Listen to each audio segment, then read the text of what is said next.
And here is the Writer's Almanac for Saturday, the 17th of October, 2020. It was on this day in 1933 Albert Einstein officially moved to the United States to teach at Princeton University. Hitler had taken over as Chancellor of Germany, and Einstein's apartment in Berlin had been raided and his papers confiscated. He decided on Princeton, even though Princeton had a quota system for admitting Jews. It was known to be anti-Semitic at the time.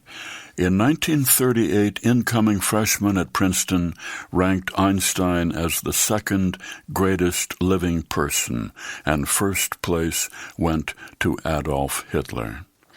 It's the birthday of Shinichi Suzuki, born in Nagoya, Japan, 1898, who gave us the Suzuki violin method, teaching children to play classical music by listening and imitating as they imitate speech. It's the birthday of Arthur Miller, New York City, 1915. His father was the wealthy owner of a coat factory.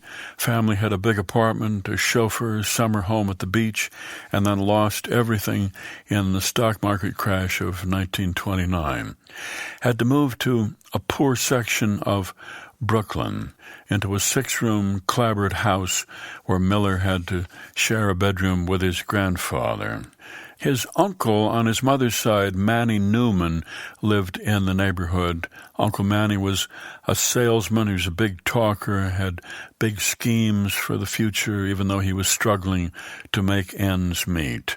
Miller got involved in drama when he was in college, wrote a play, All My Sons, 1947, and just before the Broadway premiere, he went to an advance performance in Boston. Standing outside the theater, looked up and saw his uncle Manny, whom he had not seen in years. Realized that Manny was on a business trip to Boston. He'd come to the play on a whim.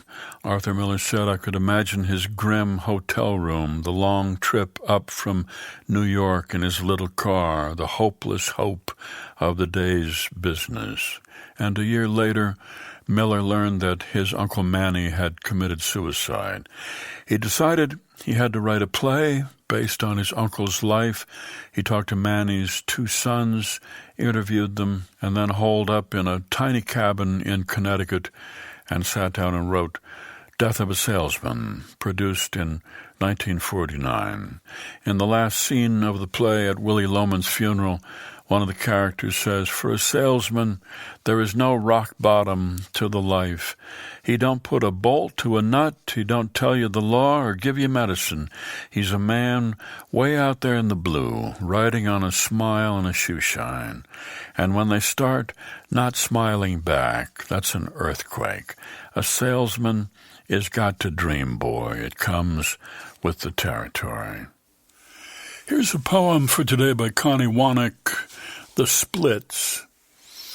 The world of my youth was divided into girls who could and girls who couldn't slide casually to the floor, one leg aft and one fore, while their faces retained a sprightly cheer.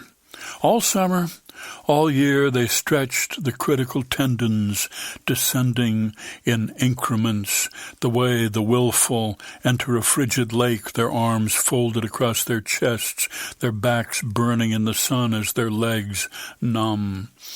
Yet the splits seemed less a skill than a gift of birth, Churchillian pluck combined with a stroke of luck, like a pretty face with a strong chin.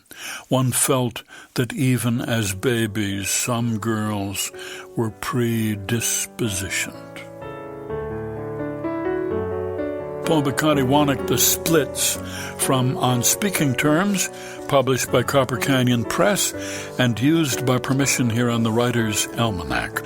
Funded by donations from listeners like you. Be well, do good work, and keep in touch. Pre-order your copy of Garrison Keillor's long-awaited witty and insightful memoir, That Time of Year, A Minnesota Life, at GarrisonKeillor.com.